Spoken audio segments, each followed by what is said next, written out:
On today's episode of the Back of the Bird, we sit down with Saskatchewan Rush Captain Ryan Keenan, talk about his time watching his dad play and coach in the NLL when he was a kid, his uncle, great story there, and lots of other good stuff. We also chat about some news and notes around the league, our new sponsor, PO Athletic, as always, and lots of other good stuff. Let's get right into it. Episode 134 of the Back of the Bird.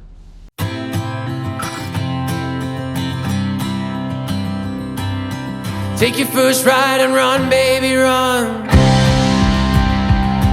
If you want a sign, this is it. You're mad, you're magic, you're as hot as a gun. You wanna play with fire, consider this. You'll chase the thrill if it's worth the hit, 'cause you never ever wanna work for it. Take your first ride and run, baby, run. You got a spine of steel and a All right, we're back. Episode 134, Back of the Bird, brought to you by Cottage Springs. Get out there and try your Springs product drop. I think is like the next couple of weeks here with their new stuff. So those little vodka waters, real fruit juice, maybe something else coming your way. Maybe a wide mouth bottle. I don't know. Who's to say? So get out there, try your Springs. Lots of sports going on now. Everything's picking back up. Hockey's getting more important. Lacrosse is getting more important. I don't watch basketball, but I think people do. I actually don't think people do. Yeah, it's dead. It's dying. Bit in the news. Yeah. So, but yeah, I think we'll just kind of jump right into it. I got a nice little clip I want to play in a bit from my favorite NLL interview to date. But Pauly, how are you doing, buddy? Doing well, bud. Yeah, a little golf rendezvous in a place called Torrey Pines after San Diego. The rough was still tour-like conditions, so it was impossible. Nice. But dude, the amount of balls we lost that were just off the rough was bananas. Like when they showed that picture of them dropping the ball, you couldn't find it. Literally, that was the case. You'd see it and be like, okay, like good, just off the fairway. 10 Gone. minutes can't hit the ball. Fucking crazy. But it was So, awesome. Were you counting those as like lost balls, or are you giving yourself No, a free? it was a four, because it was like the same four buddies that kind of come to like one game a year, then we golf after. So it's always like a 2v2 kind of tournament. So it was drop in the rough, wherever you kind of thought, if you can't find it. But it was great. And like the amount of people, and like, so the one thing about Torrey is kind of like all wide open. So the amount of people that are just on like in the rough on all the courses, like there's just 12 people to a hole looking for their ball. It was hilarious. And then you're like, that guy steal my ball, that guy steal my ball. And then all-time story. So first day we played the whatever one the hardest one is. So we're coming up to 18. My one buddy, he's having a tough round. So 3 of us dunk it in the water out of the rough on an approach shot. He's in the fairway. So if he gets on the green, like he can win it for his team.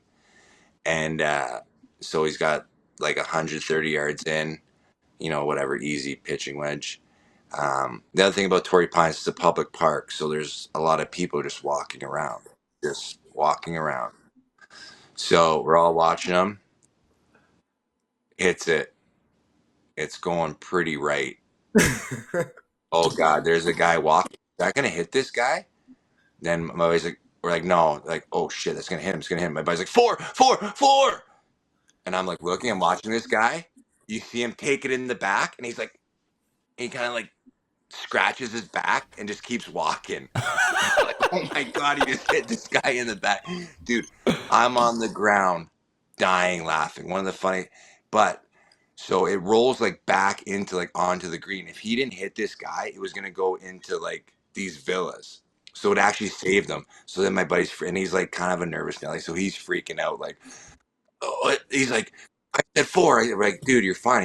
He's fine. He walked away. Like, it's nothing you can do. He yelled 4, whatever. And then so he's like, we finish out the hole. Then all of a sudden the guy comes back. Young guy. So now he's like, oh fuck, I gotta go talk to this guy. So he leaves and he's talking to the guy.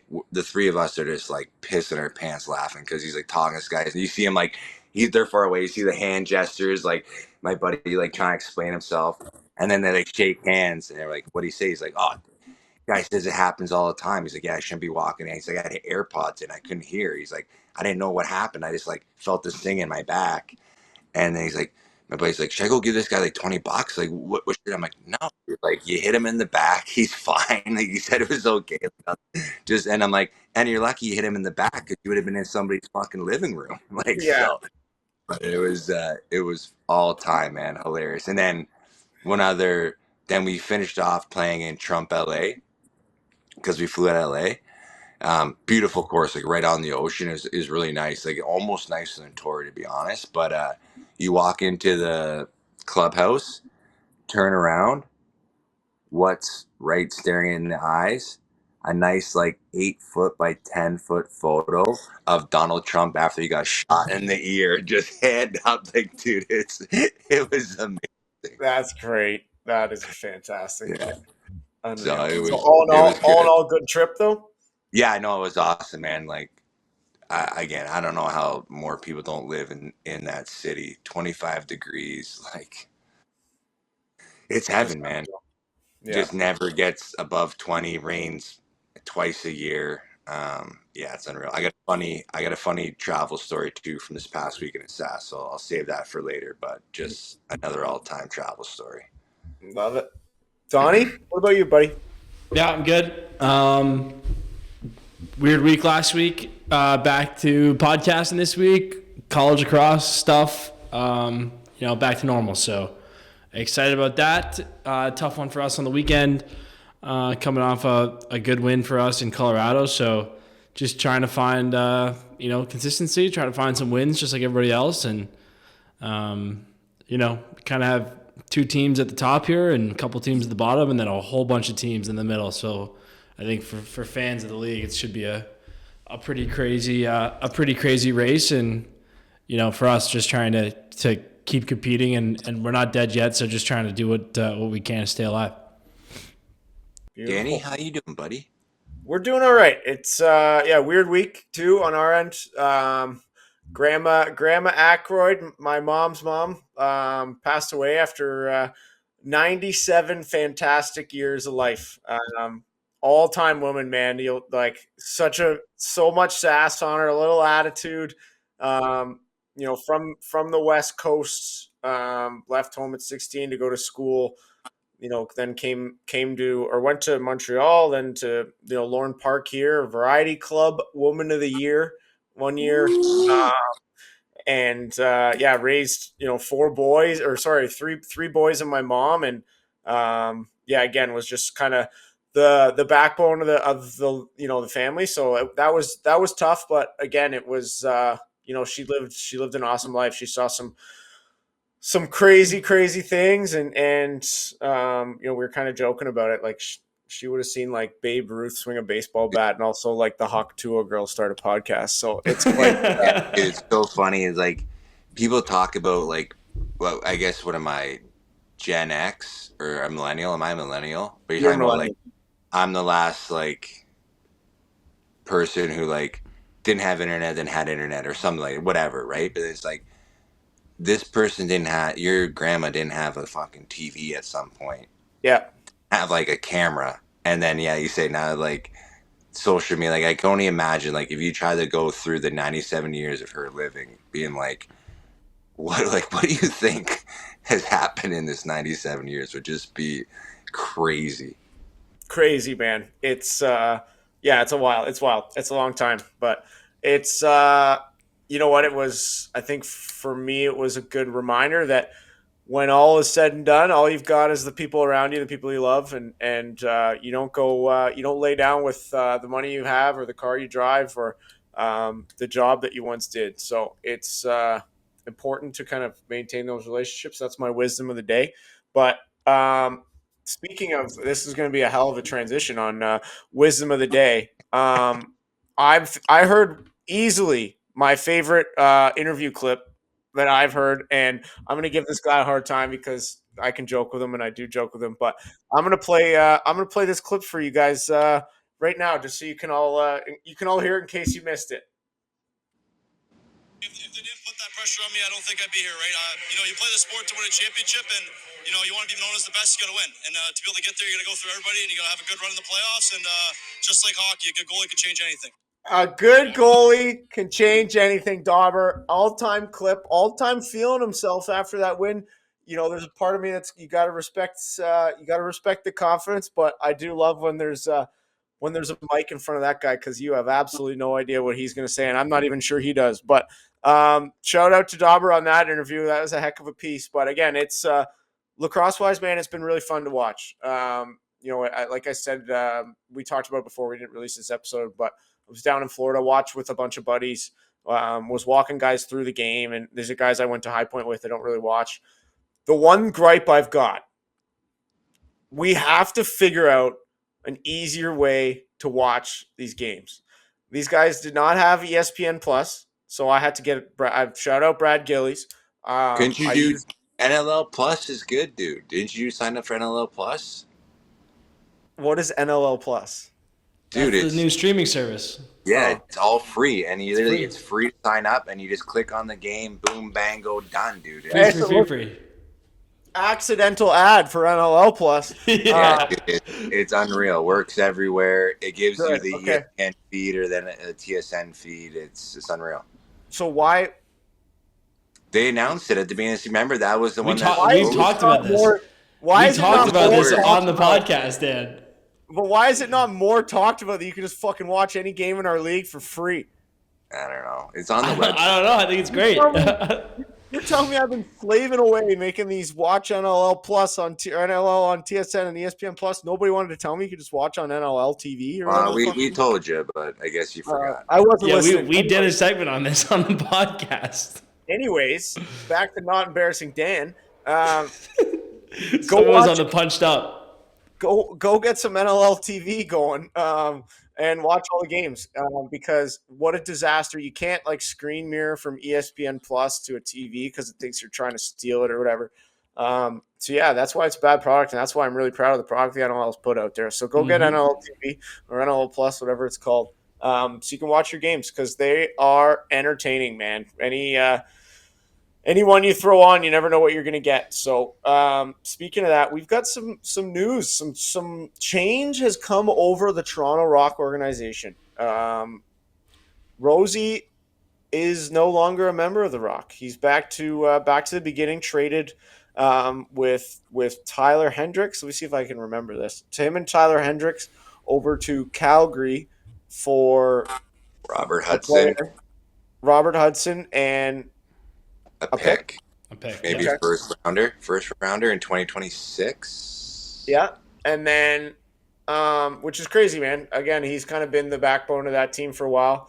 I guess it's probably not bad insight to say he's the unrestricted free agent and, guy that works at the Toronto Rock Athletic Center. You imagine he signs right back there. So for the Rock, I mean, again, they you hear Jamie talk about it. The team's not where he wants it to be. And if he can, stack up assets and then also get that goalie back, likely, it seems like a no-brainer. It's something that's actually pretty unique to the league. And I think that there's only a couple teams that could pull that off. And there's obviously certain players that it applies to. I think Buffalo might be in that category as well. But again, I don't think that you would ever do it.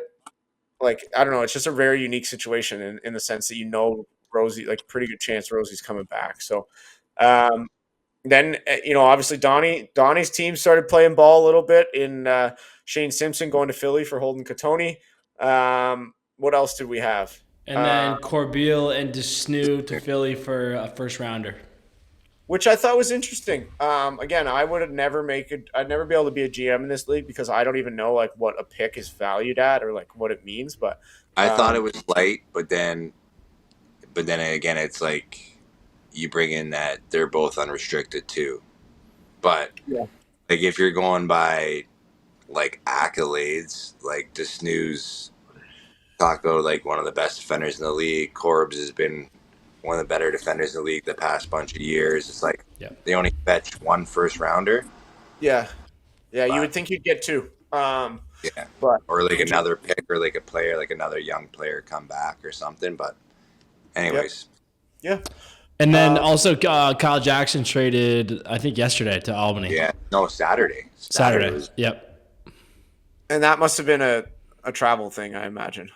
But outside of that, I would imagine there's going to be some more action coming. well, deadlines in a week, right? Next Monday. Yeah. So another Yeah, week of so- games here. So Yeah, so we'll see. But I I don't appreciate think, I appreciate Pat Gregoire tagging us all in the Insider, Rumor Boys. You know, get I a got my spark- head down. I'm not a rumor boy. We got enough. We got enough to worry about. I I am. think Lomi can carry full on. Lomi can carry the Rumor Boy Insider tag Yeah. for us for right now. No problem. I got Creppy in my ear. What's happening? Who's going where? What's happening? I'm just throwing random shit at him. I'm telling him Schreiber's going to Ottawa. Schreiber's going to Colorado. It's all going madness. Crees to Halifax. You never know. Teams might swap coaches. They might put coaches in the trade. So yeah, I don't know. My brother was saying that everyone's on the block, even the skills coach in Toronto. So my brother's nervous that he might get the axe too. So you never know. I don't know. I saw him. I saw him behind the bench, and the suit didn't look that good. So he could be. And they lost. So He get could be. rid of him. Get rid Yeah. of him. I was really hoping to see him behind the bench with that haircut, that same haircut he got my rookie year in Roch. Right when he went to the one at Rochester. Oh, I'm pretty sure he had a lightning bolt on the side of his head after he got that haircut too. But it was That so all dumb. follows, by the way, a Hall of Fame screenshot of Rusty grabbing the tie. Yes. In the Buffalo game. What a league. Yeah, that is the national. Now the other thing I saw on that John Boy media there, very rare play in lacrosse, the double penalty shot. Yeah. That we had where I think they came out of they came too early. So they came out too early to stop a breakaway, and then they tripped or committed the infraction on a breakaway. So each of those is a separate penalty shot. Wow, so very rare. I didn't actually see the penalty shots. I just saw the penalty. Did they score? 1 for 2. It was Keegan or Keegan Ball, yeah. Ball for both. 1 for 2. Missed the first one, scored the second one. We were watching it in San Diego, and then like everyone's like, "Oh man, there's 2 penalty shots," and then some guy, Sam LaRue, was like, "There was 2 penalty shots." It was like, and then there was also a hidden ball trick, and I was like, "Yeah, you should have seen it." The guy did a hidden ball trick in the penalty shot and scored. He's like, "What?" I'm like, "Dude, it was like the craziest thing you've ever seen. It was the second penalty shot, and this guy did a hidden ball trick on." He's like, "How?" He's like, "Dude, he was pointing at somebody else, and then he just ran in and fucking scored." And he's like, "The guy did it." He's like, "How is that allowed?" I'm like, "I don't know, man. The guy just did it." So we had this guy going at dinner. It was unbelievable. That's fantastic. I take it old Sammy LaRue's not the sharpest He's the best, man. He's the best. I'll tell you. So another all-time story who maybe not the sharpest knife in the drawer, all-time beauty. Trent Robertson, rookie in our team's got 1 year left in junior. We're leaving the rink. It's like me, Mickey, Ian McKay, and Weiser, maybe somebody else. And shout out, no free shout outs, but Trent's like, "Hey Pauly, you heard about this game day shoot around podcast?" And I'm like, yeah. He's like, "What is it?" I'm like, "Oh, it's just like a couple guys from the league started a podcast." He's like, "You should do that." No. Swear to God. And then, so like me, Mickey, and we still look at each other. I'm like, "Yeah, buddy, that's a great idea." So then like we close the elevator. We're like, "What the hell just happened?" And then, so then we're like in shoot around, and I'm like, "All right, I gotta get this guy going." And then they're like, and then we're like, then we don't know if he's pulling like this Uno reverse card, like the ultimate prank, because apparently he follows back of the bird. So then, anyways, we're like going into pregame shoot around, pregame shoot around. I'm like, "Trent, I was thinking about that podcast idea, dude." I'm like, "That's a good idea." He's like, "Yeah." I'm like, "I was just thinking, like, I could call it back of the bird, and like, because we fly commercial, and a lot of guys are at the back of the plane. Like, what do you?" He's like, oh, that's a good idea. I'm like, who should be our first guest? And he's like looking around the room. He's like, Vino would be a good guest. I'm like, you're fucking right. Vino would be a good guest, dude. So that he didn't travel this weekend, so that's where it's got left. But then someone told me today or this weekend that he follows back the Birds. So I'm just like, now I'm mind fucked. And like we're all thinking that either this guy's pulling the most elaborate prank or like no one knows what's going on. But it was all time, dude. Just incredible. I wonder if he's just in too deep now and he's like realized, but he has to just like keep going with it because he doesn't know if you're fucking with him. Like he's probably laying at home just unable to sleep because he's just freaking out about this. So then the next thing I was gonna do is be like, hey, like next time I see him, be like, hey, dude, I started that podcast and I just been. Dude, we've been grinding like my house. We've released 130 episodes in the last week. You gotta check it out. We just been grinding, dude. That's so good. That is awesome. I guess outside of that, lacrosse wise, anything else that we want to touch on, Donnie? Any news you want to touch on from the other worlds, the field lacrosse world? Yeah, we talked about it a little bit last time. Didn't end up getting to release it, but my Boston Cannons teammates won the PLL Sixes championship. The Boston Guard won the first WLL women's lacrosse championship in sixes. So congrats to my buddies there. Today started PLL free agency. So stay tuned to the Twitter world. It's not maybe as much player movement as the NLL free agency is, but still some big names flying around there. And then, like I said, just back with all the normal content on Lacrosse Culture Daily. So a lot of college lacrosse stuff. My team's alma maters are all undefeated right now, and number 1 and 3, 2 big wins over the weekend. Maryland knocking off number 1 Notre Dame, first loss for them in a while. So Nice. just enjoying that and doing my thing. Love that. Go listen to Donnie's lacrosse college lacrosse podcast show. College lacrosse show, is that what it's called? It's called the College Lacrosse Show. Yeah, Yep. go give that a listen. Again, that's where I'm out of the game now. I don't know who the fuck plays where, who these guys are. Donnie's my encyclopedia, so go. Didn't I ask like 2 weeks ago if the season started? Yeah, you asked if it was fall ball. Yeah. Yeah. We were in winter, and you asked if it was fall ball. Yeah. That was good. Stay hot. Either of you guys ever ventured out to PEI? Yeah, dude. I went 2019 or no, Mac was 1. So I went out in 2022.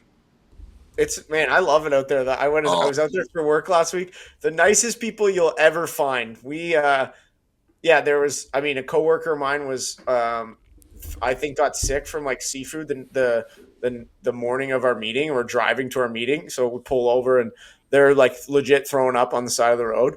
And a car just pulls up, stops in front of us. Guy gets out. He's like, "Hey, are you okay?" And he's like, hands her a water. He's like, "What's going on? Is everything fine?" She's like, "Yeah, I'm good." And he just hops in his car. Off he goes. We sit down. We had a presentation with this board, and this lady who's like an older lady was just like invited me and my entire family to stay at her maple syrup farm for the weekend. Like this is the most Canadian thing. I put on my story about like walk up to the restaurant. There's like 4 ski-doos out front. The boys are just riding them in for lunch. So I love that place, man. It's a lot of fun. They got good blueberry beer. You like blueberry beer? Or wheat beer. It's the one for you, but it might upset the tummy. Imagine like we've been talking forever about like all the NLL expansion possibilities. Edmonton, Winnipeg, Tampa. Imagine Charlottetown just comes out a second team in the Maritimes. Or on the Rock, St. John's. Let's go right. Rock, yeah. That would be. I don't think Vino would play there. Or he wouldn't play away games there just because of those little puddle jumpers that you got to take over to the Rock. I think Vino would rather swim across. But well, I'll tell you, anxiety. We have a couple guys who don't like flying on Buff. Anxiety was high on the flight to San Diego because it was the first flight after the old rollover. Anxiety was high. Yeah, It'd be I know. nice if planes stopped crashing for sure. Yeah, Yeah. I saw that FedEx plane had a bird strike and the engine caught on fire and they had to land. Tough month for aviation right now. Tough Yeah. Yeah, month. I had to ask because my uncle's like the manager of aircraft operations at FedEx, so I had to run that one by him. He's like, dude, that he apparently it happens every time, but you or a lot of the time, like these bird strikes, obviously not like a full fucking flame like that one, but Mhm. you'd think they'd have some sort of fix for that, but I'm sure Thing they. you got to remember, if you're a nervous flyer out there, the one that landed in Toronto, snapped the wing, completely rolled over, and everyone was fine. So, Yeah, I did that's all exactly time what bad I'm scenario. supposed to do. yeah. And No, look, like, if you're ever scared, I'm scared sure of everyone flying, took the safety position that yeah, we thought was stupid. Yeah. yes. that's what they I said. love Saved all of them. They put their heads in their laps. The Remember we safety videos on that one proved it to be important. You gotta love the mutant that's still hanging upside down like a bat, and he takes his phone out to take a video.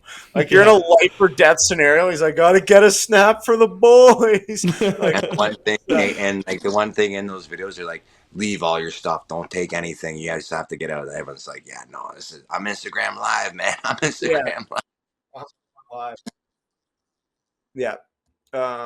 Not a But bad first offer, 30 grand, but oh, you know, buddy, I'm class actioning those no, people into the but it's not fucking. a bad. I was saying it to Connor Farrell, like we're talking about it. So he's like, oh, they'll get way more. I'm like, no, 100%. But I'm like, so what? This is what I would do. Give me the 30. I'll take 30K. I want free flights for life. Yeah, Give me yeah, 30K, but free flights for life. yeah. Like whenever I want. And yeah, and like no, No like cap, no, no cap yeah, on how often you can do them. anytime I want 30. I would like probably forego the 30K for free flights for life. Yeah, With Paul, no, you're gonna put Mac down to bed every night and fly to Shanghai for a quick 9 and then exactly, come it's a right quick one, back. 100%. Yeah.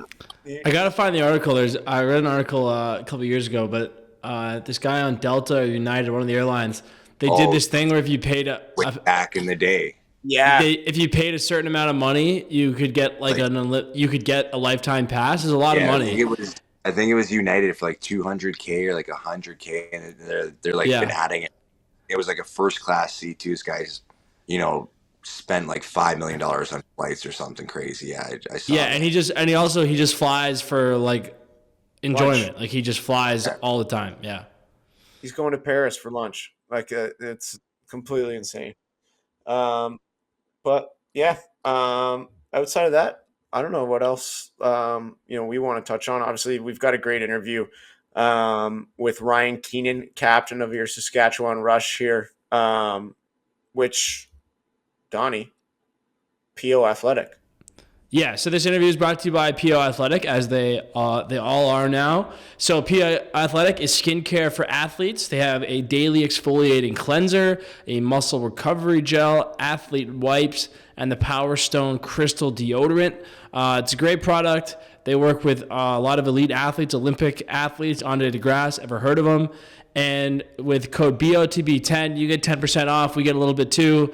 Really excited to be working with them. It's a great product. Excited for people to use it. So PO Athletic will include the link in the show notes and code BOTB10 for 10% off everything there. Here he is, Ryan Keenan.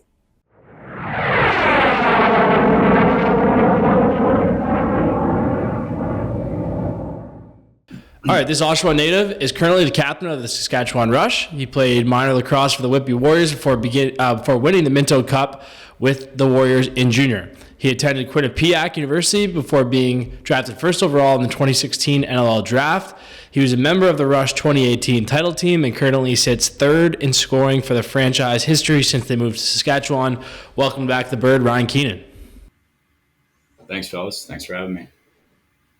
Look at that. I mean, it's wild. Even like reading those dates, man. How long ago that draft feels like now. It's crazy that and even here, and you're working your way up that all-time stat list. It's crazy how time flies, and how quickly you become the old guy in the room, eh? It is wild. I mean, especially now how we kind of change things over with the Rush and in about a 2-year span, and I always felt like one of the young guys looking up to guys like Rubes and Mark and Corbeil and those guys. And then all of a sudden, before you know it, it's me and Robert and Mess, and that's about it. We're the old guys. So, yeah, time flies, but it's all good. Love it. Well, I mean, we typically kind of go through this from the start, man. Walk us through how do you pick up a stick and get involved in the game? Probably a Yeah. tough one here. Probably a tough one. Yeah, it was a tough one. Yeah. Picked up a About as soon as I was actually walking, it was, forced in my hands, I'd say, about 3 years old. So yeah, I got, obviously, with my dad and my family background, got into it pretty quickly. It was basically hockey and lacrosse since I was walking, and took it from there. I guess my dad would always say he was pretty worried about me early on. I was a big time crier, I guess, out there. Like whenever I touched the floor, I'd be like bawling my eyes out, hockey, lacrosse, and yeah, I think he was pretty concerned for a few years. He'd have to just get me in arts and crafts or something, and the whole lacrosse thing wouldn't work out. But I think I figured it out eventually and started to pick up and really enjoy the game. So yeah, grew up in Oshawa, but that was when I was Whippy Minor. Basically took everyone from the whole region. So played for I think I started like rep in I guess novice, and then just worked my way up from there. Whippy the whole time. Did you do you have any recollection? Did you ever get to watch your old man play or no? No, sadly. I mean, Yeah. he would still. I mean, I guess I would have. Sorry, yeah, because he But just don't had a remember. weird. Yeah, I don't really remember. I mean, he had that weird career. I mean, the NLL back in that day was different, right? And he played with the the like 92, 93 championship Bandits, where like he was a rookie at like 32 years old, and John Tavares was a rookie as well, and so my dad Derek he'd won Rookie of the Year, and he was like 10 years older than JT. So a couple years there, and then I think kind of to raise me and my sister, he'd taken like I don't know, like 7 or 8 years off. It was crazy, and then got back in with Toronto early 2000s and did like a player coach year where he was like 39, 40 at the time, and played a few games, but was also the O coach. So I would have been around at that time. But I was young, and so kind of my early memories would be being a ball boy for the Rock and being able to be on the floor with all those guys, and obviously a really good team. So yeah, good memories from back then. Do you? I mean, have you ever talked to him about what that year was like? I mean, that's kind of an all-time. I didn't know that story, that he was the O coach and suiting up for the boys. Like, was he suiting up? If he was pissed off at somebody not carrying their weight out the O zone, or what was? I honestly, it's a good question. I should ask him more about. But I mean, he was old at that time, hadn't played in a number of years, so I think he could still go out there and compete. But that was when they kind of were building their dynasty for the Rock in the early 2000s. So he was on his last legs, and it was kind of like maybe you just coach more full time. Any specific memories of those Rock teams when you were a little kid? Like any of the guys kind of stick out, or any of the kind of the big games maybe you get to be around? Anything kind of pop out to you? Yeah, definitely being around some of those guys. I mean, I always really liked watching Shooter and Colin Doyle were kind of my guys, being lefty O guys. Like I idolized those guys. Shooter was always really good to me on the floor, and and then guys like Dan Lattisewer and who were a little later on were awesome. So it was just it was like being a kid at that time, you think these guys are your idols, and I remember being able to like I feel like a few of the championship games, Buffalo or something, I'd bring like 6 or 7 of my buddies out, and they'd all be on the floor, for the game, throwing balls around with guys, and that was like, good memories. Pretty special to be able to do that when you're young. Were you guys doing the thing where you're like greasing balls just for the Rock. Like the Rock have 70 lacrosse balls in their end, and the other team's got 10. Yeah. I think it was something like that. Yeah. Obviously, your old man's a very successful coach and GM, but what was that like? I mean, did you play for him like every year growing up? Did he coach the 93 group? The 93, 93 or 94, or were you 94? 94. Yeah. Okay. So Yeah. he coached the group? Yeah. We haven't been able to shake each other since I was young. It was, minor, all the way up. He coached, he started coaching the Warriors junior A 2 years before I was in junior, and they were kind of a disaster at that time. And a lot of the guys just would play Clarington Junior B, like a lot of the good players. So he kind of got on board, started getting more guys to play Junior A. And then it was I think it was my, my first year junior. So it was his third. I jumped on with the team, but like that was the year they went out west and won the Minto. And then we hosted, but I was a call up that first year. I played a bit, like Mark Cochran and like Zach Palmer were still at school, so I played some games. But I kind of played the alphabet that year. I think I played A, B, and C my first year as junior.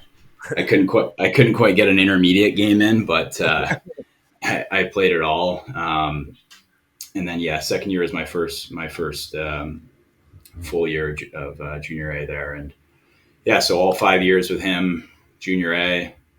He started coaching senior, Brooklyn, a few years before that. So a few years of him in senior there as well. And obviously right away in the NLL. So it's been, a long time together. And it's been it's a learning process, how to learn how to separate the two. I feel like early on, kind of like later on in minor, early junior, we'd go out a lot.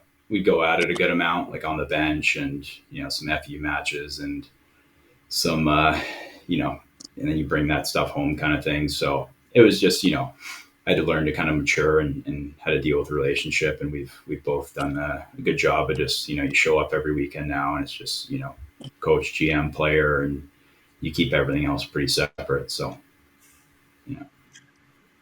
I was going to say, is there just the one Minto? That first year for you was the only Minto for you, or was there another one?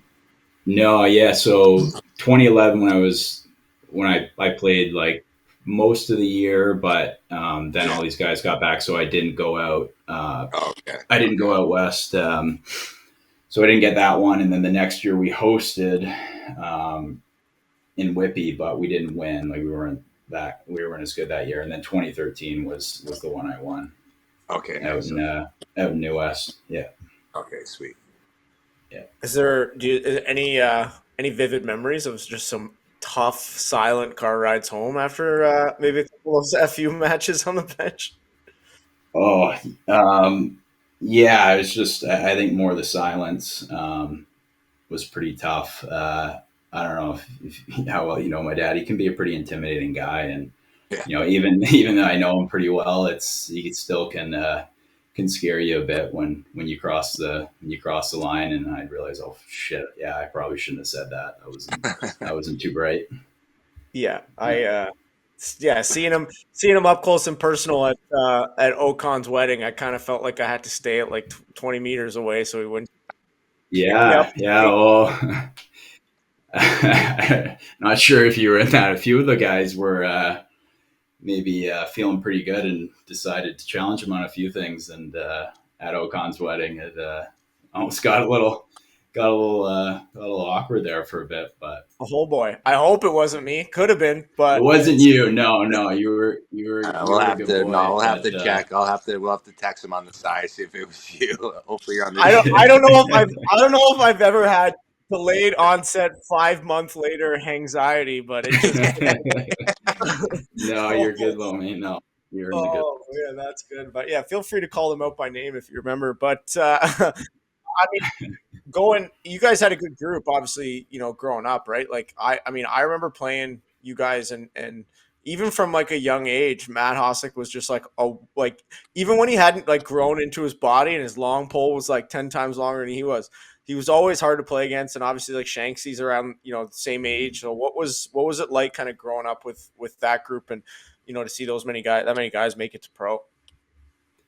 Yeah, I was pretty lucky. I mean, right from a young age, we had a lot of really good guys that are still playing. You mentioned Shanksy. Other guys have been in the league. I think Dale Robertson, Brody Tutton were always good. We had a few of my good buddies that went on to play in the NHL, but they were like our two best players that would be stars in the NLL if they kept playing. Devin Shore and Drake Kajula. But it's obviously we had good coaching and a good group of athletes that played together for a long time, and it's pretty cool that I can now be playing with Haas and Shanksy once again. So that was just my age group, but then obviously you look at when we got to junior and some of those teams was pretty special groups, and like 2013 we probably the amount of guys that played in the NLL and are still playing, it's the high majority of the team. We obviously were talking about your dad and playing for him. I was putting notes together. I was reading a story about when it was time for you to do your contract negotiation and you got an agent to negotiate with your dad. So you didn't have to do it yourself. Can you talk about that process of doing a contract with your dad? That was my last contract. That was last year. I'd done the first few with him, and the first few years in the league, it's pretty straightforward. Like, especially my rookie year, like I kind of asked him, is there anything extra? And it was kind of like, laugh in my face with the guys he was already having to pay and stuff. He's like, no, you'll be getting your rookie salary and you'll enjoy it. And then second year was kind of the same. And I did one like 3 year on my own and, felt a little weird. And then this last one, he wanted to get me signed mid-season last season, and I just had a lot going on. I said, I'm just going to get an agent. I don't want to deal with this anymore, and just have someone else, grind that out with him. So it's definitely, I think, better now. Just doing it that way. Imagine if we had like arbitration. And you had to go to carb with the old man. He's just carping you. This guy, this kid, he used to cry every time he'd go on the ice. We're not giving him. We're doing it at the dinner table, yeah. You wet the bed, but just brings up all the old memories. The arbitrator's like, you guys are supposed to be talking about stats. You're talking about like 15-year-old stories of fuck you matches. Yeah. Yeah.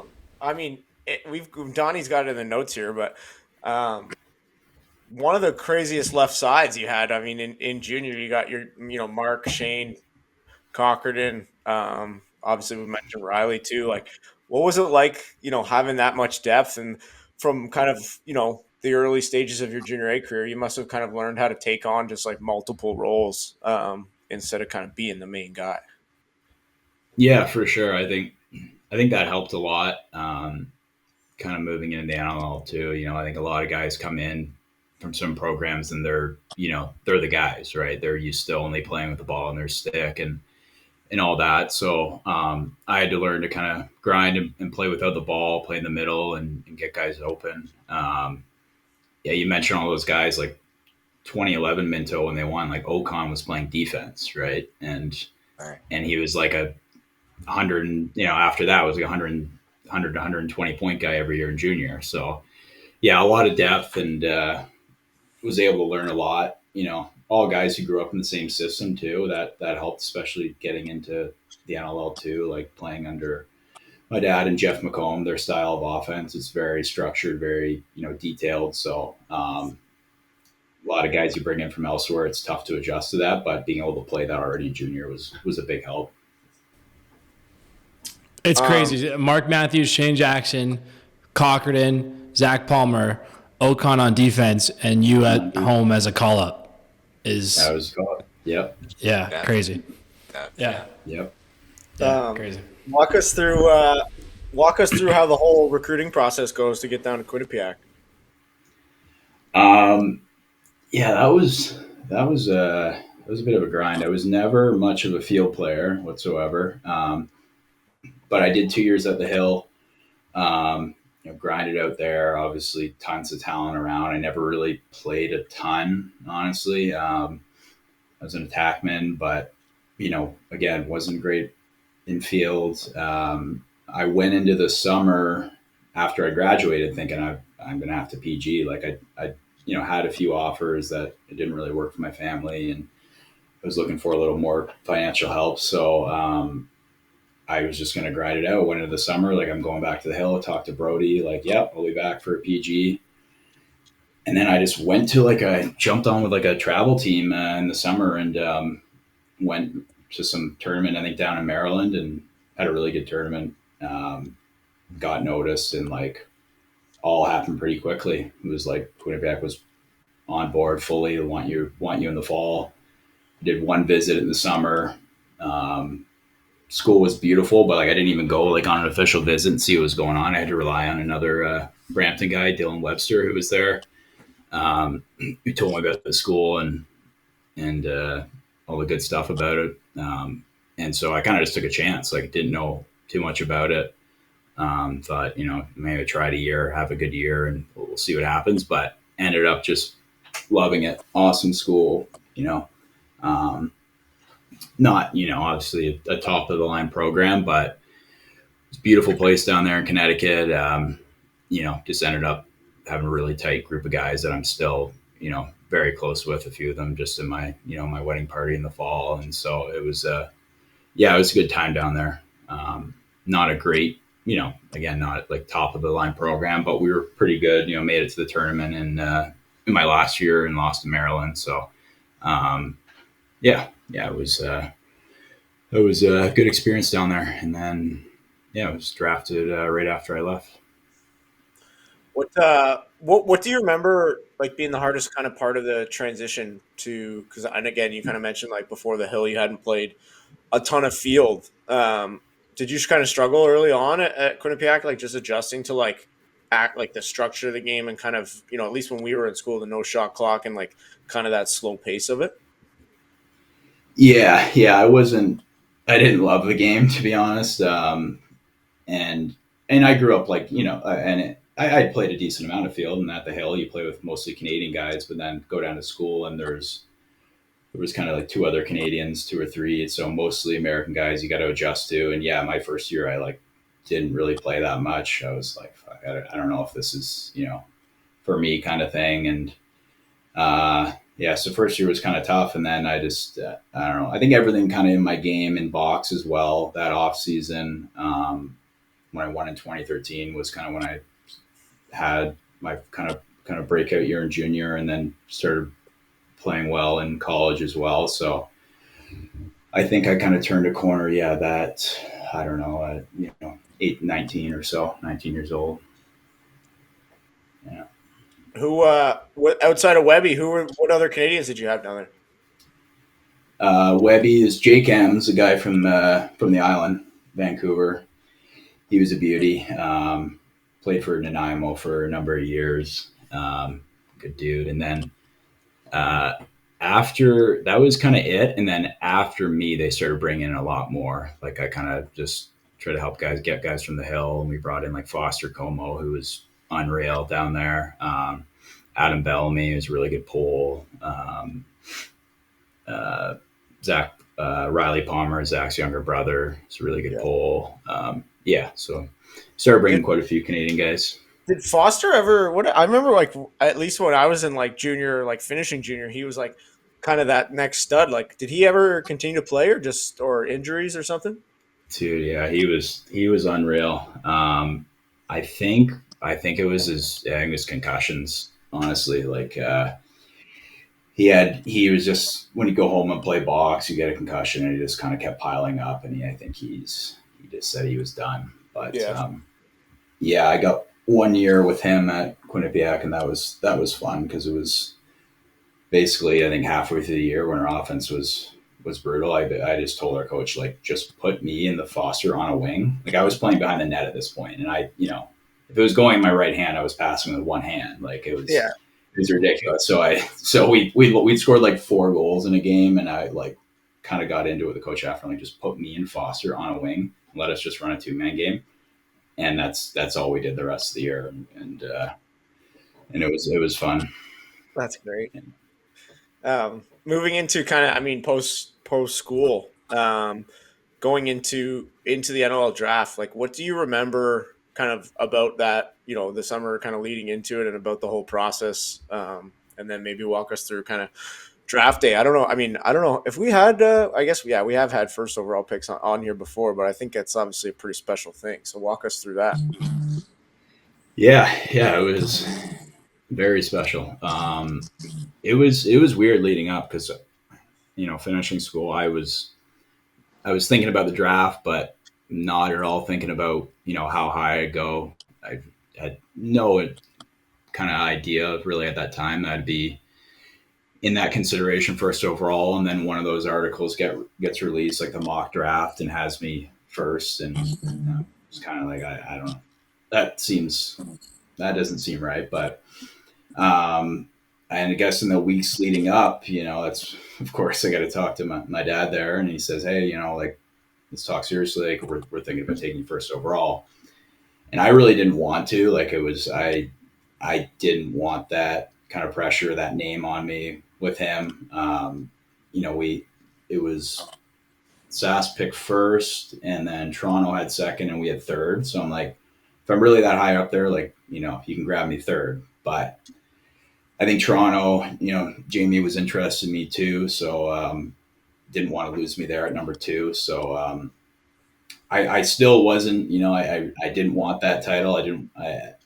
It's obviously an honor to go first overall and a dream, but there was, some added caveats with him being the GM for that. So there was a lot of pressure into that, but the experience that draft night, I'll never forget. It was awesome. That was when it was still at the track, and really, really, really cool experience, being able to go up. I mean, what I'll remember most though was, I don't know if they've ever done this or done it before, but Sakevich, the old commissioner there, comes up to me about 5 minutes before, like, the draft was starting, and plucks me out of my chair and says, hey, like, you mind going up and just giving a speech, like, when you get drafted?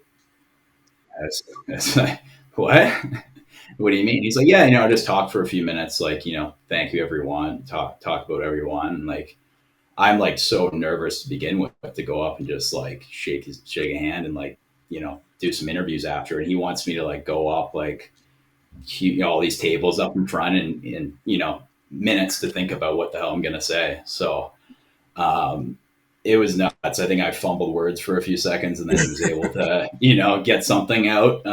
But I was, like, sweating up there. It was brutal. And then the funniest thing was, because Challen goes second overall and Mess went third, and I went out with, we went out together after to enjoy, and they were like, they didn't hear anything from Sakevich or anything. They just kind of heard me go up and speak, and I guess they were there, like, shitting. They were like, are we gonna have to do that? Are we gonna have to go up and speak? And Challen and Matt's, like, not the most outgoing guys in the world. Like, they said they were so nervous to have to go up and say something, but it was only me, I guess. I would have paid some serious funds to have Mess go up there and just spit, especially like that. I mean, I think even now he's come out of his shell, a little bit more, at least, like, a little bit. But if Mess, like, he does whatever he wants. Like, he probably would have told him, like, hey, I want you to go up and say a few words. He'd just say, no, I'm good. Yeah. He probably would have just walked off. Oh man. Walk us through kind of, like, the first year. Is there a vivid, like, welcome to the NLL moment for you? Welcome to the NLL moment. No, I think, well, I mean, probably it was, like, first training camp. like first weekend, first practice, trying to go underneath on Rubes. Yeah. I quickly learned my lesson there. But no, I wasn't. It was playing against that defense early on. Like I'd struggle. As most guys in the league did, with how good they were at that time, and in that year, which was 2017, 2016. So I wasn't really there yet. My rookie year, needed to put on a bunch of weight and kind of get used to the game at that higher speed. So I think it kind of took me a year under my belt to really get adjusted. But no, the guys were great. I mean, it's obviously not something you see every day where you can go that high in the draft and just go right onto a championship team. So it was easy to kind of fit in and just have a lot of fun with that group. No doubt. I mean, and on a deep playoff run right out of the gate, walk us through kind of, we don't have to go into full details, but kind of what you remember about that run and what you think it taught you. Yeah.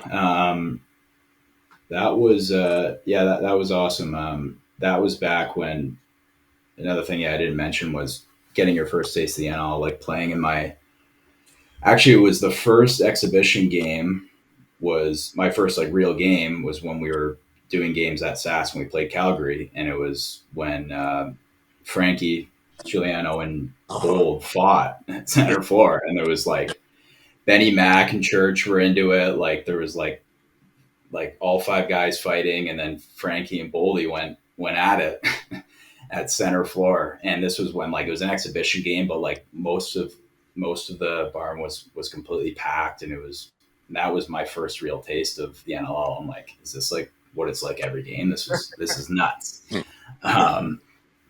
So yeah, that was it was obviously a really good year, like coming into the league and just having a team that's that good, and you're selling out the stadium most nights, was really cool. So good first year, and then unfortunately I lost to Georgia in the finals there.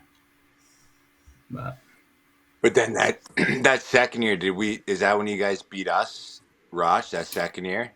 Yeah 2018 was Okay, that's when beat you guys in the final. That was another good year. We I think it was that, and then the following year we were good again, but then like just lost kind of an upset to Colorado in the first round.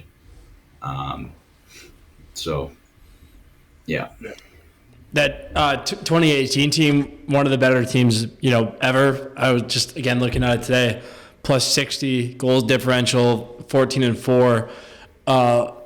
We've talked like through this kind of show. We've had enough people that have been on like dominant teams, but like, what's it like to just kind of be on a run like that where you're kind of smoking people all the time? Like, what's that? What do you kind of remember from that year? Yeah. By the time I got there, like, I think you've had a few of the guys on from that group, but like it was such a tight knit group. At that point, it was the core guys who'd played together for 7-8 years. So really, really tight. And when you go in kind of every weekend, like the full expectation that you should win, there's no reason why you wouldn't. It helps. And there was a lot of games where I think we just kind of blow teams out, and other ones were always the ones we lost were always pretty tight. So it's pretty cool, and you can't take it for granted because Pauly's obviously kind of got that going right now, and you don't know how long it's going to last because COVID hit and we were really good, and I think we were like 7-3 or something, or that year that it shut down, and then you lose a year and a half and you just can't get it back. So it's it doesn't come around often when you can have a dynasty like that, but it's pretty special when it does. And then another question, like obviously Mark, pretty unique player, and was kind of at his peak when you got there. As a lefty O guy, learning to play with him, what's that kind of like? Is he kind of like talk to you in the flow? Has he talked to you a lot before? You obviously played with him in junior, but what's that like kind of fitting in with the league's probably best player at the time? Yeah, I only played like Mark was when I was a call up my first year of junior. I played a little bit with him, so I didn't have a ton of experience. Really didn't know him too well going into it, but he's obviously pretty. It's on the floor pretty easy to play with him. Like he just makes everyone better. Like just incredible vision and passer, and just knows the game without trying at it a lot of times.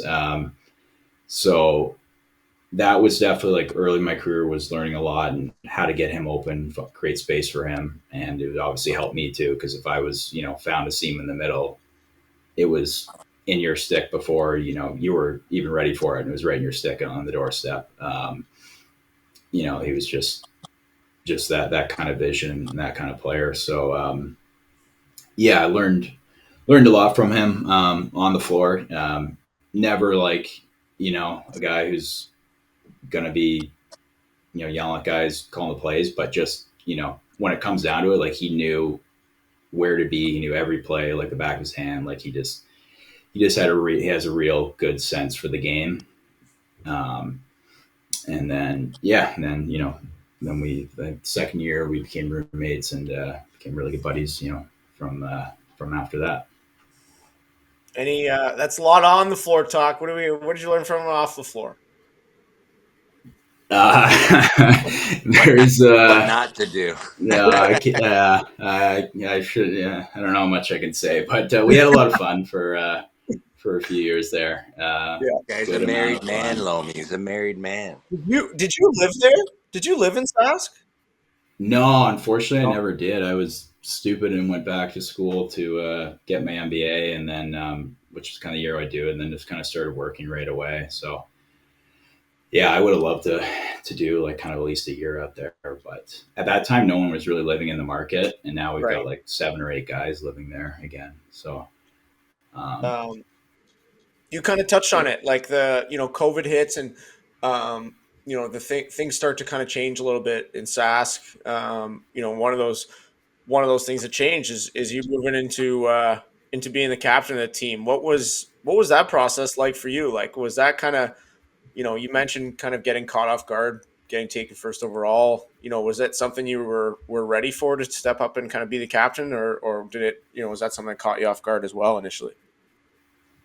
Yeah, I think it did catch me off guard at when I first heard it. I think mainly because it was just like the year before where we still had a lot of that previous core. Like I didn't even have an A in my jersey the year before because we still had all these guys. Like it was like such a quick trade away a few guys, like guys sign elsewhere, and then Dilksey, like was our captain the year before. He goes to Vancouver's, and that's when, and then we lost Mark that year and a few other guys. So it kind of came as a shock initially, but I was honored, and I was I had kind of the whole summer and fall to kind of prepare for that moment. So, I'd been the captain in junior for a year and growing up. So, I had some experience with it. And when you can lean on and learn from guys like, Corbs and Dilks and just the other leaders in that room for a number of years, I think it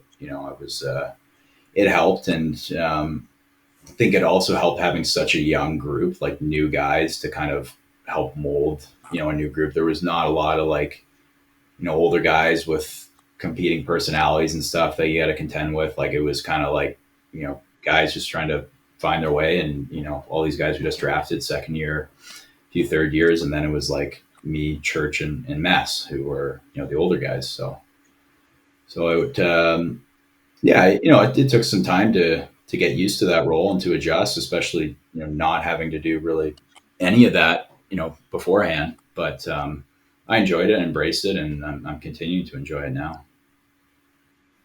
Is there anyone that pops in your head that maybe going in that summer, kind of going in, that you called maybe for some advice to kind of, obviously, like you said, you've been around a lot of great leaders, but was there any kind of phone calls you made or anyone you reached out to for advice on how to step into that role?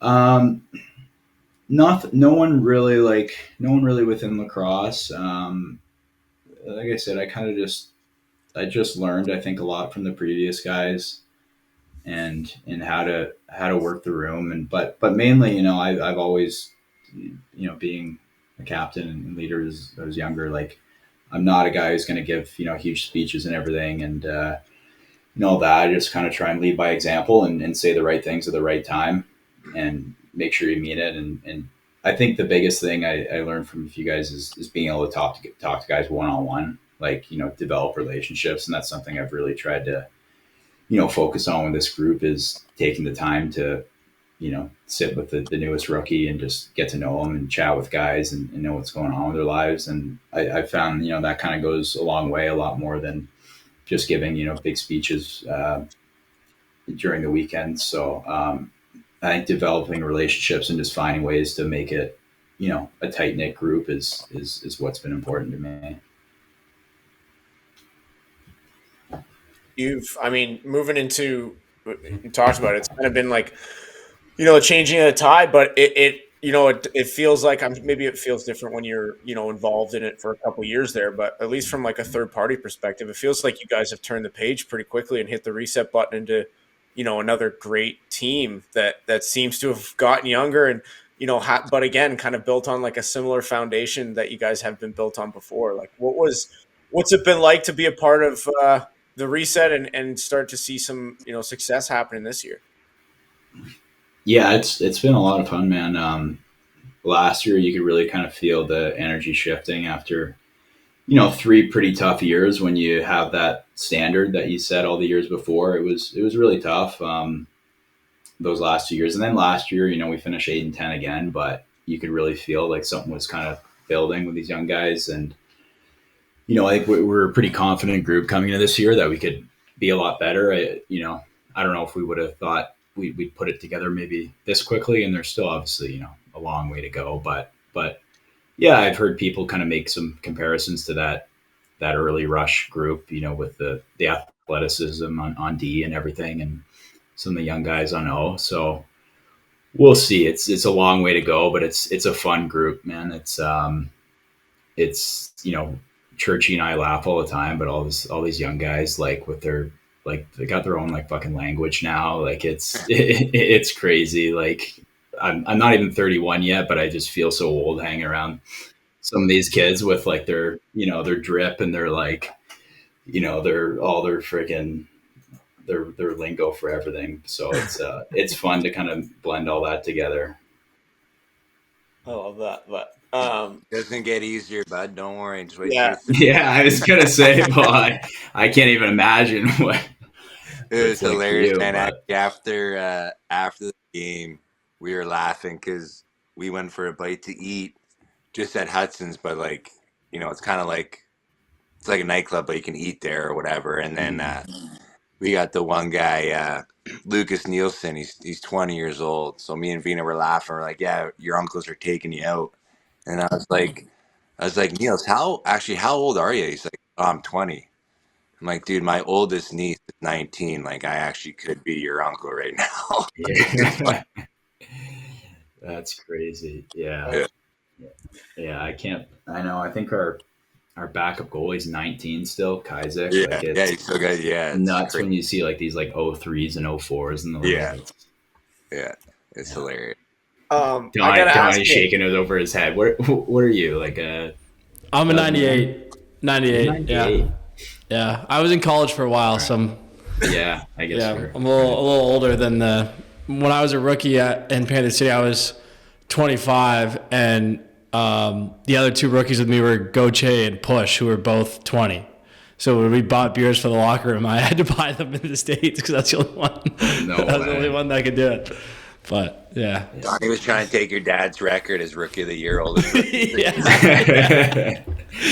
I don't think that's getting beat anytime soon.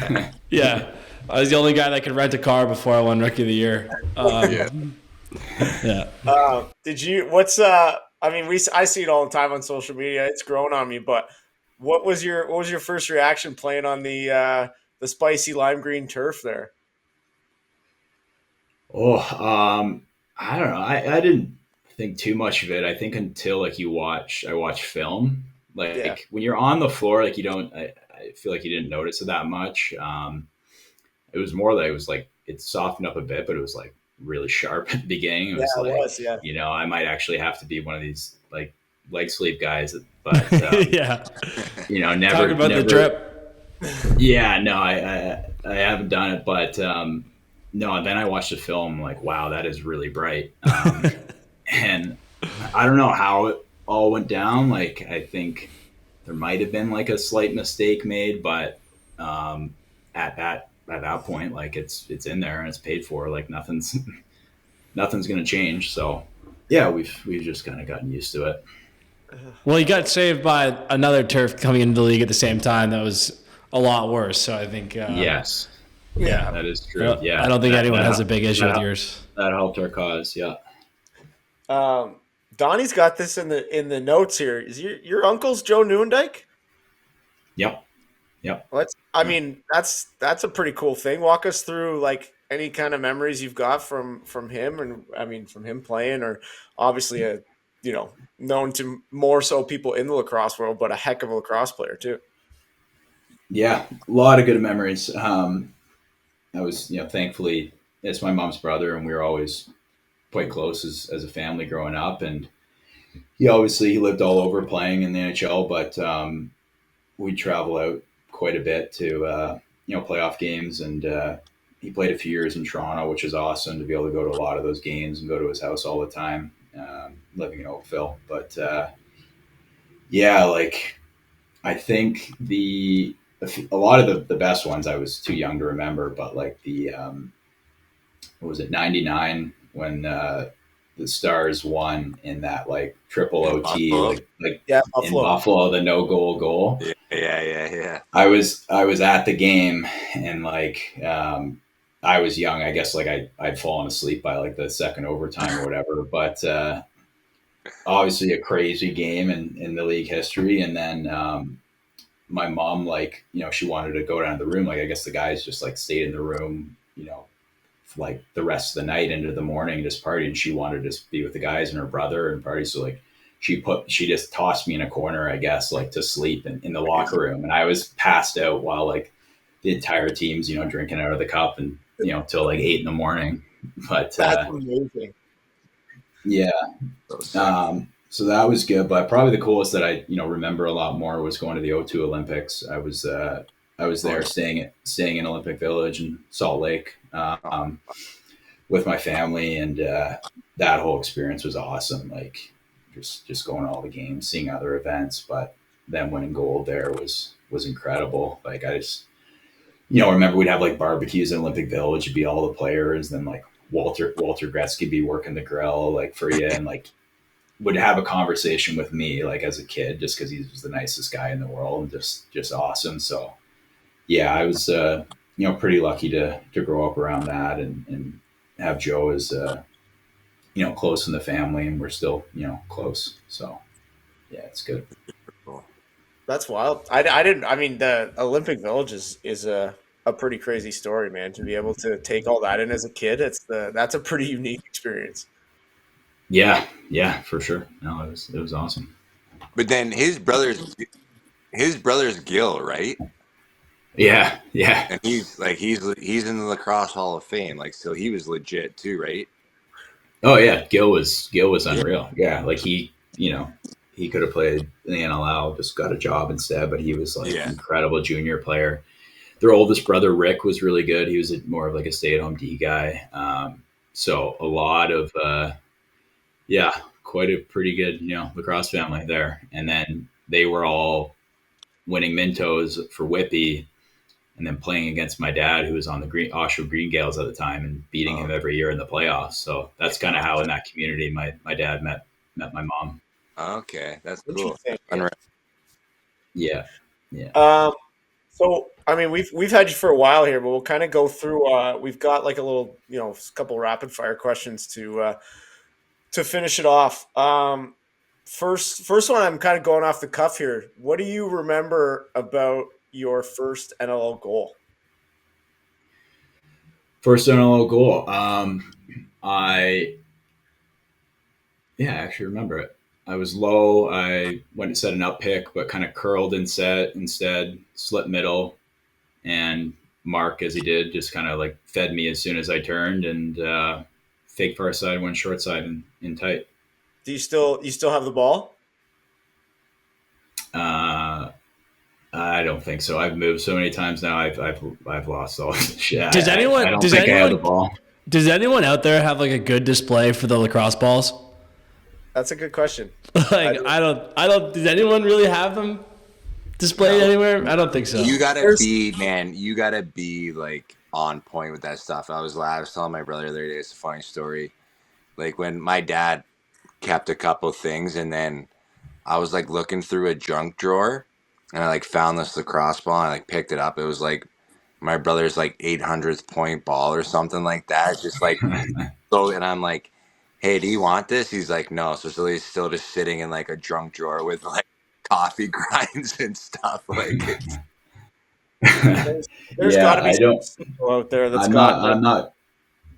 Go ahead. Yeah, I'm not good with that stuff at all. I like clearing stuff out of my bag and everything. I have the heaviest bag in the team. There's just so much crap in there. But the Air Canada broke it, so I cleared it out a few weeks ago, and I found like WLA first goal ball when I played a summer out there. It was like my one summer of WLA, and there's that ball's in my bag.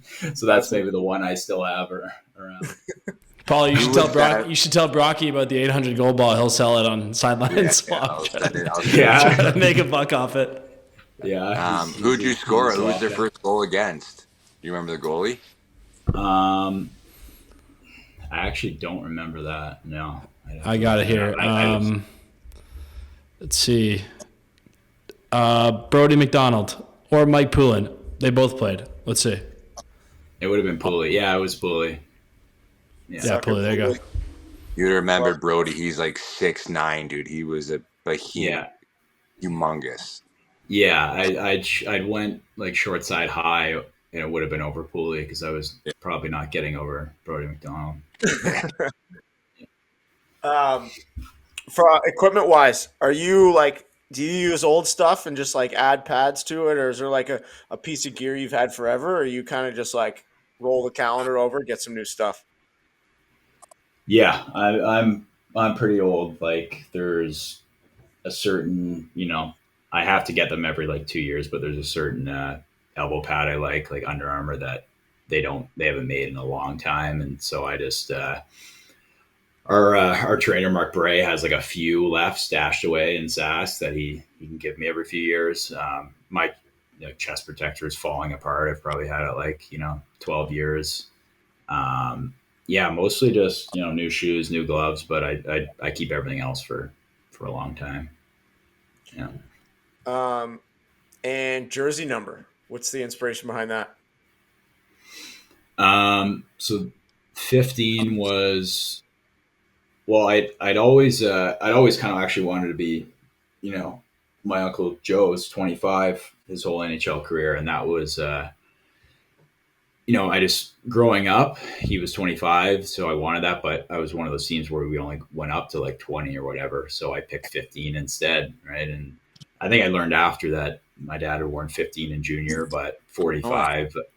Yeah. But 45 like later on in Buffalo and everything. So, it was actually mostly from my uncle, just, couldn't wear 25. I wore 15 instead. And I've worn it ever since, but I started with, I don't know if you know, I started with 25 in Sask because one of our practice roster guys had 15 and wouldn't give it up. So I wore 25 for a few years, and then you wouldn't give it up for the first overall pick. That's amazing. No, the boys were a bit tough on him, but it was fine. Then after he was off the team a few years later, I switched numbers. I just went to 15.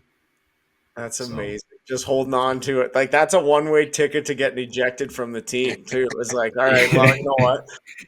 I was like, do I have to get this guy? So I'm like, I don't have much money, but there's something I can get.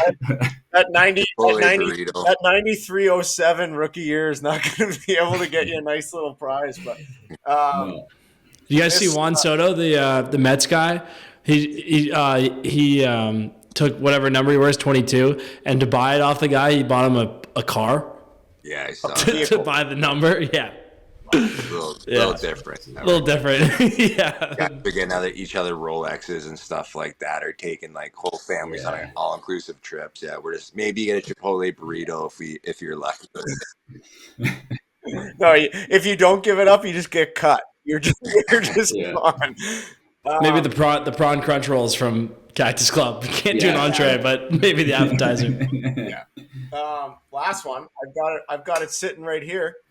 This is our kilo question of the week here. We like to ask, and this is inspired by Donnie. I think it's a pretty cool question. But so far over the course of your career, obviously you got a lot of years left in you. But is there anything that you regret in your lacrosse career, or something that you would do differently? Wow, good question.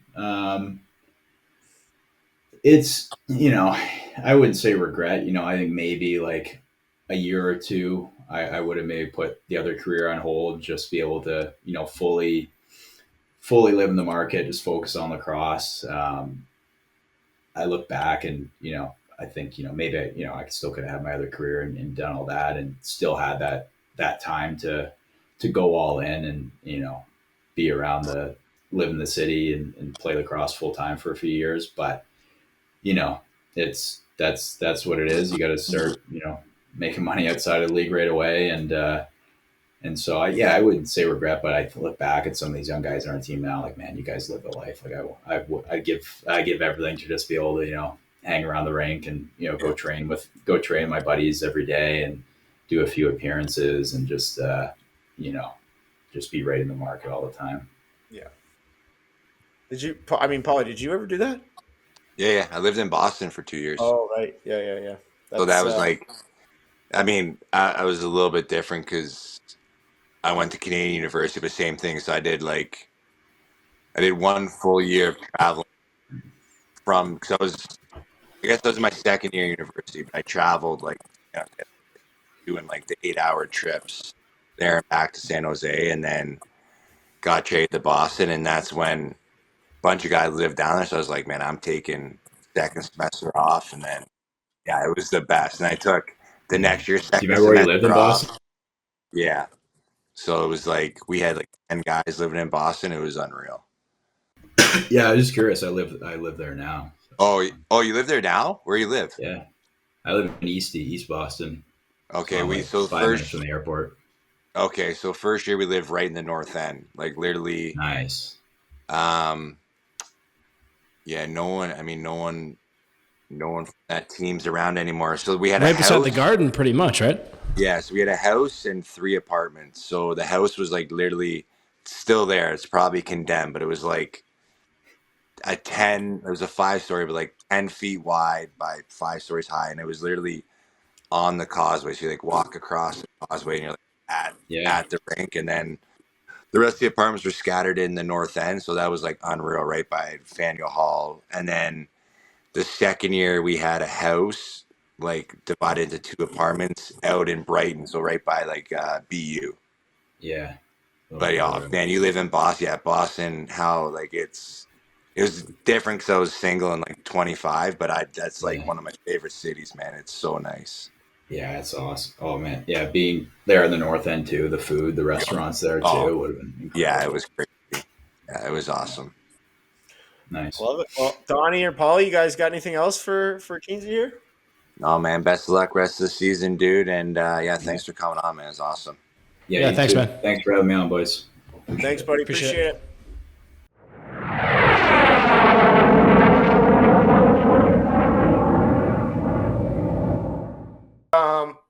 Great interview. Obviously a lot of different stories in there in terms of kind of, great bloodline they've got over there. But Joe Newendike, we got to get Newsy on the show. But yeah, I talked about it a little bit in the show. Kilo. I tried this one. I'm a fan. It's the grape cranberry, 100 milligrams of caffeine, and I think there might actually be drugs in it. So I am buzzing after it. So if the boys out there, I know there's a lot of guys before games that are big caffeinated. They like their caffeinated drinks to get buzzing. Try one of these out. You might you might just find that extra gear. Have you guys ever done? I'm not a smelling salts guy. I don't. It's not my thing. Have you guys ever done the peppermint oil? You ever tried that?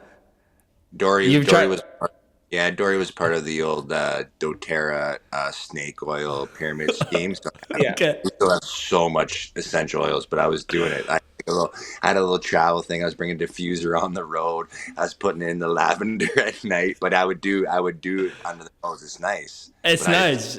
I'm Yeah. back to straight. We got like the cup now, like not even just smelling. So we got the cup where you're, dude. I think I huffed. That was a hell of a noise.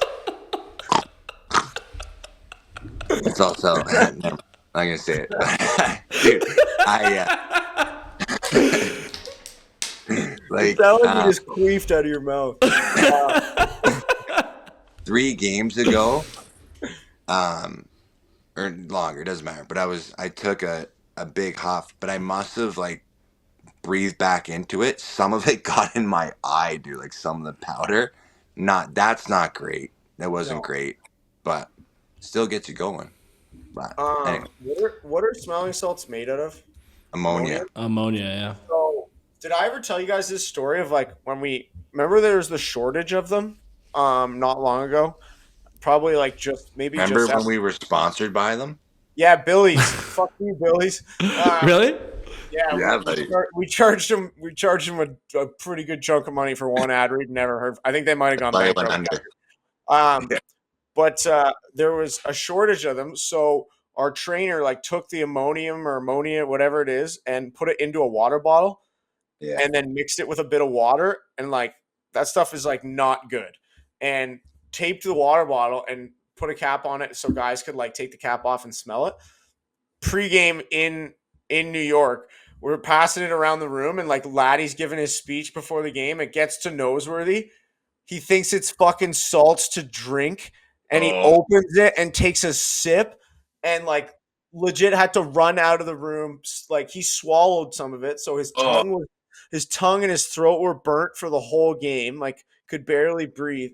But again, just couldn't happen to a better guy in Nosy. It was hilarious seeing his reaction to that, but he's lucky he didn't lose his tongue. But You could have died. yeah, he could have died, but it was still pretty funny.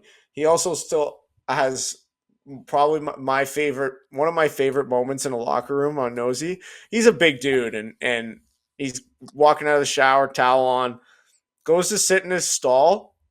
The stall was open, and he didn't know, so he sat down and fell through the front of the stall, burst off, and his towel like goes flying. So he's just full. I got from my angle, I had a full cob and Jules shot, and Nosy's just sitting in his stall, stuck in there with it broken. So that's another good memory of that guy. But outside of that, obviously we got some lacrosse going on this weekend. We got a hell of a platform, let me tell you. This NLL TV, NLL Plus, NLL Plus. Get out there and watch on it because I'm an idiot and I didn't know, or I knew about it, but maybe there's too much information in this brain. But yeah, outside of that, I got nothing else. I got an 8:30 a.m. flight to Vancouver tomorrow. So yeah, going out there, quick in and out, like 24 hours in and out. So that's going to be a haul, but might get maybe I'll see you when I'm flying to Calgary. Yeah, maybe we'll cross paths. Donnie's going to get a triple connection over to Vancouver and then down to Vegas. But yeah, we appreciate everyone listening. I think that pretty much does it. What do you got? No, wait, your travel story, Pauly. Yeah. So, flying home from Sask on Sunday. Classic, like late checking in. Only middle seats. All right, there's one in like whatever economy plus. I'm like, at least I get like extra legroom. Take it. Get there, like classic. It's whatever 6 or 7 o'clock flights. We're up at 4:30. Can't sleep after the game. Tired. Walking through. End up like talking to Mark Gardonio and Brett Colombe. Because Colombe knows a firefighter. Anyway, so we're shooting the shit for a little bit. They're asking my brother, okay, it's all good. You know, Colombe yelled at me in the game. I yelled at him. We're all good. And then So then we're boarding and walk in. All right, there's 15E. There's Brett Colomb and Mark Gardonio. All right, boys, I'm right in between you. So I go through the No. hallway. Yeah. For people who don't know, like, by the way, those are two refs. yeah, Two and refs in the game. people that don't know, I'm top 10 in penalty minutes, and a lot of those Yeah, are of all time. 10s. Not saying nice things to these said individuals. So I was the first one to board out.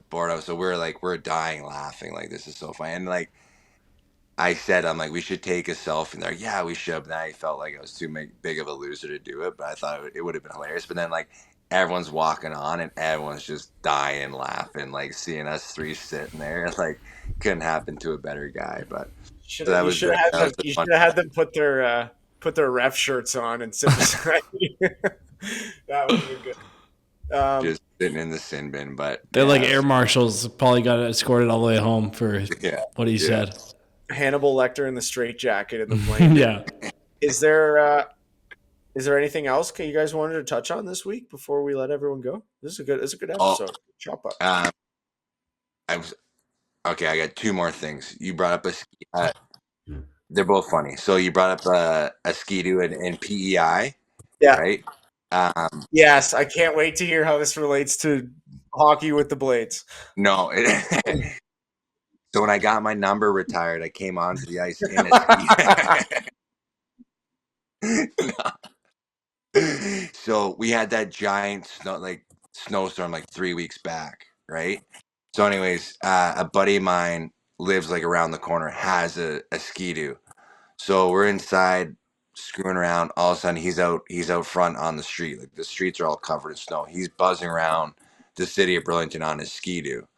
So I'm like, Mac, let's go out and see it. So we come out, we see it, and he's like, hey, take it for a rip. So I'm like, I've never been on one. He's like, it's just like a Sea-Doo, like you just press the little button. So I like literally go to the end of the street, turn around, come back. And then he's like, okay, I'm going to go on it. So he starts going up and down my street. And he's like, oh, people are, my buddy's he's a beauty. He was in the Army. He's a little rough around the edges. But he's like, yeah, people are kind of giving me bad looks. Like, I'm just on the trails and stuff, like, and on the streets. Like, what's the big deal? I'm like, well, no one really ski-doos around the city of Burlington. But anyways, so then he proceeds to be doing wheelies up and down my street on the ski-doo, right? Like, trying to show off the Mac. And he's like, okay, I got to get home. So like, my street's like a through street, so it ends like on another street. So it's just like a 90-degree. You're going into someone's lawn. So he proceeds to wheelie down my street, hits the brakes, loses control right into a snowbank, into someone's lawn.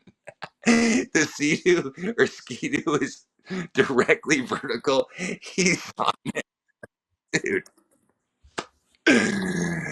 So that was the Ski-Doo story. And then I got I guess a weekly gripe now. I was in the sauna and Where's this go one in going? there. Guy's wearing his Gitch, which is fine, but then running shoes. What are these people doing? Dude, Gitch and running shoes.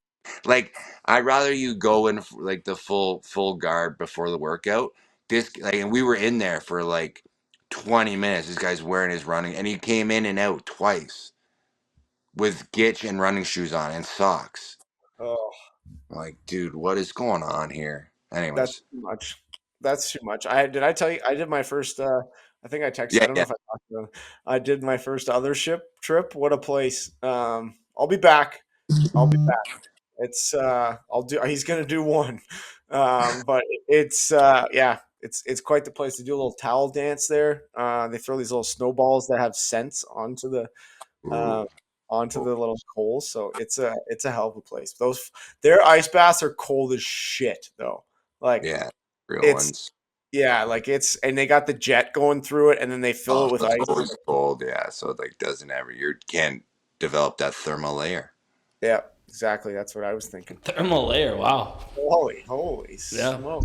I don't know much, but I know some. Health and wellness. Health and wellness, I don't know Pauly. words. Don't know words.